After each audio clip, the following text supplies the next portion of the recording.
Let me ask you something. When was the last time you looked at your brush and thought, is that normal? Maybe you ran your hand through your hair in the shower and a few strands came out.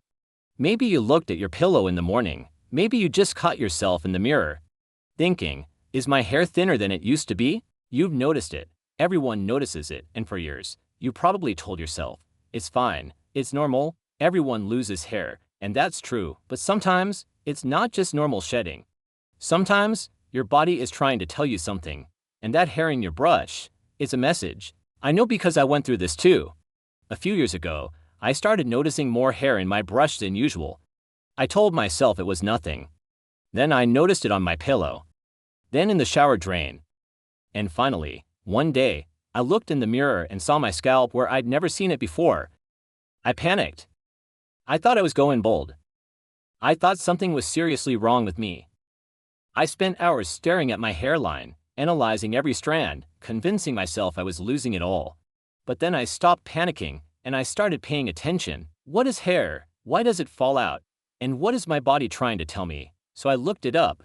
And what I found changed how I think about hair loss completely. First, you need to understand something basic but important. Hair is not just decoration, it's a biological signal. It's a sign of health. When your hair is thick and strong, it usually means your body is well nourished, well rested, and not under too much stress. When your hair starts thinning, it's often your body saying, something is off, pay attention. Think of your hair like the leaves on a tree. When the tree is healthy, the leaves are full and green. When the tree is stressed, drought, poor soil, disease, the leaves start to fall. Your hair is the same. It's a barometer for your overall health. Now, let's talk about the science. Every single hair on your head goes through a cycle.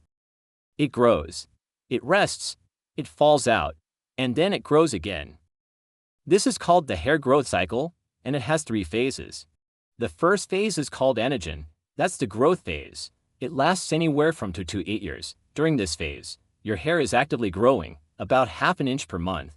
The second phase is catagen. This is a short transition phase, lasting about 2 to 3 weeks. During catagen, the hair stops growing and detaches from its blood supply. The third phase is telogen. This is the resting phase. It lasts about 3 to 4 months. At the end of telogen, the hair falls out and a new one starts growing in its place.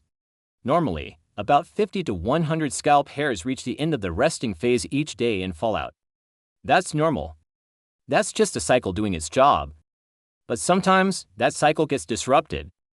And when it does, you start losing more hair than you should. There are 3 main reasons this happens. The first is stress. Physical or emotional stress can cause up to half to 3/4 of your scalp hair to shed. This is called telogen effluvium. Here's how it works. When you experience a major stress or a traumatic event, a serious illness, childbirth, a surgery, or even severe emotional stress, your body goes into survival mode. It shifts a large number of hair follicles from the growth phase into the resting phase. Then, about 2 to 3 months later, all those hairs fall out at once. That's why you might notice hair loss weeks or even months after a stressful event. Your body was just reacting to something that happened a long time ago. The second reason is genetics. This is called androgenetic alopecia or male pattern baldness and female pattern hair loss. It's the most common type of hair loss. Here's what happens. Your body produces a hormone called dihydrotestosterone, or DHT. DHT is created from testosterone by an enzyme called 5-alpha reductase. In people who are genetically susceptible, DHT binds to receptors on hair follicles and slowly shrinks them.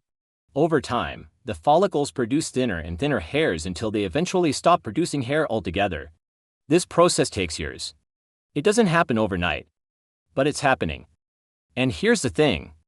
For many people, their hair loss is a combination of both genetics and stress. The genetic tendency is there, but stress accelerates it. The third reason is nutritional deficiencies. Your hair needs nutrients to grow. It needs iron, zinc, vitamin D, vitamin B12, and protein. If you're deficient in any of these, your hair can start to thin. Iron deficiency is especially common. Low iron levels are linked to hair loss, particularly in women. Vitamin D deficiency also plays a role. It's been linked to hair thinning and can even worsen genetically. See hair loss. This is why crash diets and extreme weight loss can cause hair loss. Your body is starving, so it stops investing energy in non-essential things like hair. Now, here's the beautiful part. In many cases, hair loss is reversible.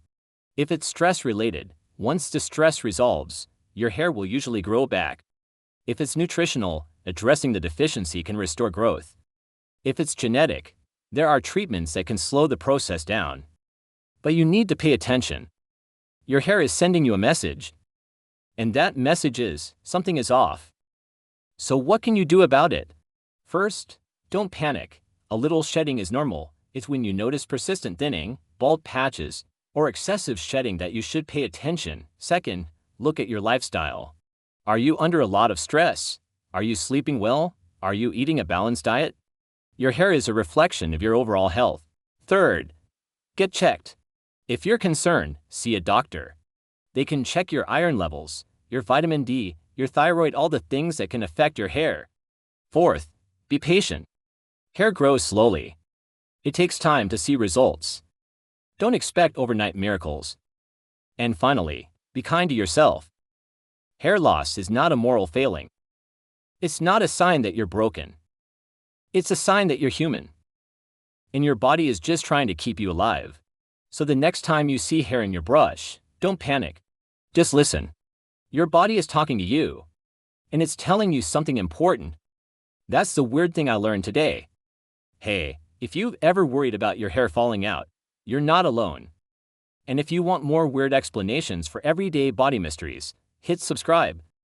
I read the papers so you don't have to. No fear-mongering. Just curiosity and a little bit of biology. Thanks for listening.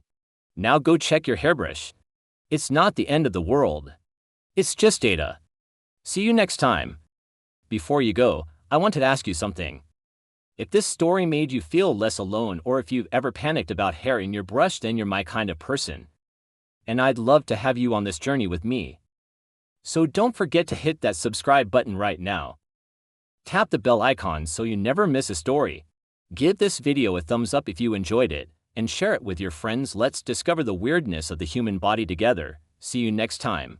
Why, Statru? I read the papers so you don't have to.